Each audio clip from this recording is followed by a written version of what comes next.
அன்பு நண்பர்களுக்கு வணக்கம். நான் உங்கள் ராஜநாடி ஜோதிடர் விண்வெளி பார்வை சேனலில் இருந்து காயத்ரி. எனக்கு இந்த வாய்ப்பளித்த எனது குருஜி திரு கா. பார்த்திபன் ஐயா அவர்களுக்கு நன்றி. இன்று நாம் ரிஷப ராசியை பற்றி பதிவில் தெரிந்து கொள்வோம். ராசி மண்டலத்தில் இரண்டாவது ராசி ரிஷபமாகும். ரிஷப ராசியின் குறியீடு காளை ஆகும். இந்த ராசி செல்வ செழிப்பை குறிக்கும்.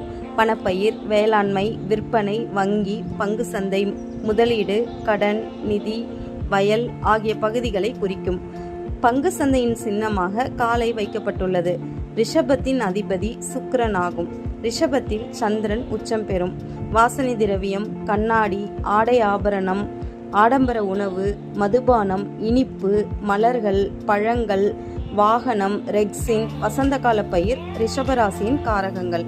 ரிஷபராசி குறிக்கும் தொழில்கள் நடிகன், வீடு விற்பனை, திருமணம் சார்ந்த தொழில், மார்க்கெட்டிங், உயர்ந்த கால்நடை விற்பனை, நட்சத்திர ஹோட்டல், ரத்தின வியாபாரி, பொன் வியாபாரம், நடனம், விளம்பர பணி, வேற்றுமொழி கற்பித்தல் ஆகியன.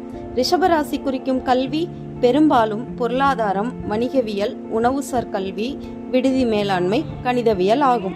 ரிஷபராசி குறிக்கும் உறுப்புகள் முகம் மற்றும் முக உறுப்புகளை குறிக்கும்.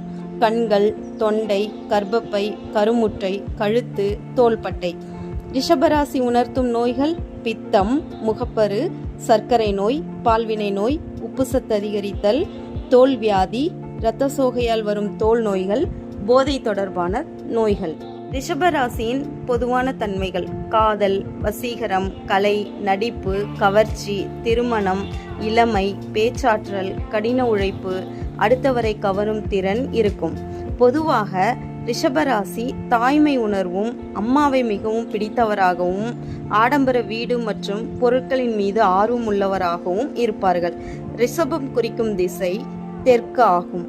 இவர்களுக்கு சொந்தத்தில் திருமணம் அமையும். மற்ற ராசிகளை பற்றி வரும் பதிவில் காணலாம். ஜோதிடம் கற்றுக்கொள்ள ஆர்வமா? ராஜநாடியை நாடுங்கள். நன்றி.